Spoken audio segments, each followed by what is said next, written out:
کہ نبی کریم صلی اللہ علیہ وسلم نے فرمایا، لوگوں پر ایک ایسا زمانہ آئے گا کہ انسان کوئی پرواہ نہیں کرے گا کہ جو اس نے حاصل کیا ہے وہ حلال سے ہے یا حرام سے ہے۔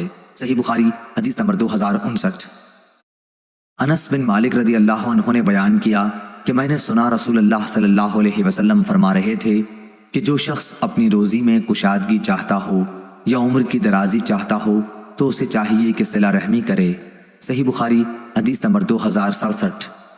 حضرت صلی اللہ علیہ وسلم نے فرمایا، تم میں سے کوئی شخص ایماندار نہ ہوگا جب تک اس کے والد اور اس کی اولاد اور تمام لوگوں سے زیادہ اس کے دل میں میری محبت نہ ہو جائے۔ صحیح بخاری حدیث نمبر 15۔ رسول اللہ صلی اللہ علیہ وآلہ وسلم نے فرمایا، منافق کی علامتیں 3 ہیں، جب بات کرے جھوٹ بولے، جب وعدہ کرے اس کے خلاف کرے، اور جب اس کو امین بنایا جائے تو خیانت کرے۔ صحیح بخاری حدیث نمبر 33۔ ایک دن ایک آدمی نے حضرت صلی اللہ علیہ وسلم سے پوچھا کہ کون سا اسلام بہتر ہے؟ فرمایا، یہ کہ تم کھانا کھلاؤ اور جس کو پہچانو اس کو بھی اور جس کو نہ پہچانو اس کو بھی، الغرض سب کو سلام کرو۔ صحیح بخاری حدیث نمبر 12۔ حضور اکرم صلی اللہ علیہ وآلہ وسلم نے فرمایا، تم میں سے کوئی شخص ایماندار نہ ہوگا جب تک اپنے بھائی کے لیے وہ نہ چاہے جو اپنے نفس کے لیے چاہتا ہے۔ صحیح بخاری حدیث نمبر 13۔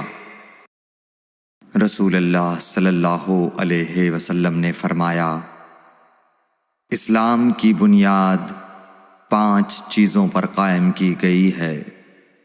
اول، گواہی دینا کہ اللہ کے سوا کوئی معبود نہیں اور بے شک حضرت محمد صلی اللہ علیہ وسلم اللہ کے سچے رسول ہیں، اور نماز قائم کرنا اور زکوٰۃ ادا کرنا اور حج کرنا اور رمضان کے روزے رکھنا۔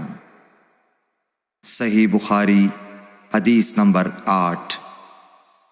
نبی کریم صلی اللہ علیہ وآلہ وسلم نے فرمایا کہ ایمان کی 60 سے کچھ اوپر شاخیں ہیں، اور حیا شرم بھی ایمان کی ایک شاخ ہے۔ صحیح بخاری حدیث نمبر 9۔